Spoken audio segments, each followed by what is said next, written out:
لیکن سبھی مجھ سے دور ہٹنے لگی۔ سب کو یہ کہہ کر ڈرا دیا گیا کہ مجھ پر کسی چیز کا سایہ ہے، میں کسی پیر کی بددعائی ہوئی ہوں۔ جس سہاگن پر میرا سایہ پڑے گا اس کی کوکھ بھی سوکھ جائے گی۔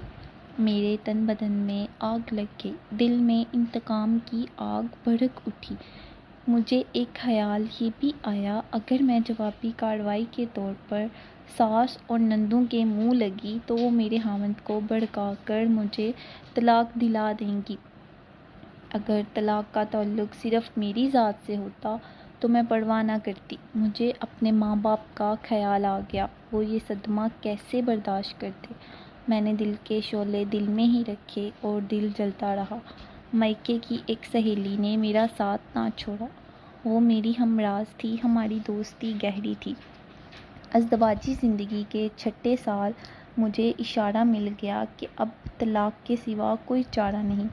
میں سوچنے لگی، اگر مجھے طلاق ہو گئی تو مجھ سے کوئی بھی شادی نہیں کرے گا، کیونکہ سب کو سسرال والے یہی کہیں گے کہ میں بچے جننے کے قابل نہیں ہوں۔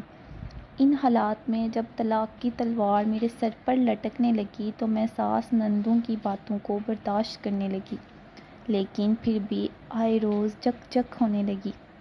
مگر ہار مجھے ہی ماننی پڑتی، کیونکہ ماں باپ کی وجہ سے طلاق سے بہت ڈرتی تھی۔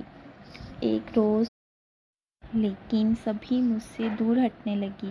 سب کو یہ کہہ کر ڈرا دیا گیا کہ مجھ پر کسی چیز کا سایہ ہے، میں کسی پیر کی بددعائی ہوئی ہوں۔ جس سہاگن پر میرا سایہ پڑے گا اس کی کوکھ بھی سوکھ جائے گی۔ میرے تن بدن میں آگ لگ گئی، دل میں انتقام کی آگ بھڑک اٹھی۔ مجھے ایک خیال یہ بھی آیا، اگر میں جوابی کارروائی کے طور پر ساس اور نندوں کے منہ لگی تو وہ میرے خاوند کو بھڑکا کر مجھے طلاق دلا دیں گی۔ اگر طلاق کا تعلق صرف میری ذات سے ہوتا تو میں پرواہ نہ کرتی۔ مجھے اپنے ماں باپ کا خیال آ گیا، وہ یہ صدمہ کیسے برداشت کرتے۔ میں نے دل کے شعلے دل میں ہی رکھے اور دل جلتا رہا۔ مائکے کی ایک سہیلی نے میرا ساتھ نہ چھوڑا، وہ میری ہمراز تھی، ہماری دوستی گہری تھی۔ ازدواجی زندگی کے چھٹے سال مجھے اشارہ مل گیا کہ اب طلاق کے سوا کوئی چارہ نہیں۔ میں سوچنے لگی، اگر مجھے طلاق ہو گئی تو مجھ سے کوئی بھی شادی نہیں کرے گا، کیونکہ سب کو سسرال والے یہی کہیں گے کہ میں بچے جننے کے قابل نہیں ہوں۔ ان حالات میں جب طلاق کی تلوار میرے سر پر لٹکنے لگی تو میں ساس نندوں کی باتوں کو برداشت کرنے لگی، لیکن پھر بھی آئے روز جک جک ہونے لگی۔ مگر ہار مجھے ہی ماننی پڑتی، کیونکہ ماں باپ کی وجہ سے طلاق سے بہت ڈرتی تھی۔ ایک روز لیکن سبھی مجھ سے دور ہٹنے لگی۔ سب کو یہ کہہ کر ڈرا دیا گیا کہ مجھ پر کسی چیز کا سایہ ہے، میں کسی پیر کی بددعائی ہوئی ہوں۔ جس سہاگن پر میرا سایہ پڑے گا اس کی کوکھ بھی سوکھ جائے گی۔ میرے تن بدن میں آگ لگ گئی، دل میں انتقام کی آگ بھڑک اٹھی۔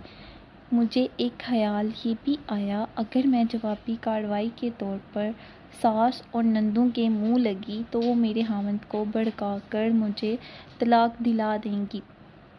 اگر طلاق کا تعلق صرف میری ذات سے ہوتا تو میں پرواہ نہ کرتی۔ مجھے اپنے ماں باپ کا خیال آ گیا، وہ یہ صدمہ کیسے برداشت کرتے۔ میں نے دل کے شعلے دل میں ہی رکھے اور دل جلتا رہا۔ مائکے کی ایک سہیلی نے میرا ساتھ نہ چھوڑا، وہ میری ہمراز تھی، ہماری دوستی گہری تھی۔ ازدواجی زندگی کے چھٹے سال مجھے اشارہ مل گیا کہ اب طلاق کے سوا کوئی چارہ نہیں۔ میں سوچنے لگی، اگر مجھے طلاق ہو گئی تو مجھ سے کوئی بھی شادی نہیں کرے گا، کیونکہ سب کو سسرال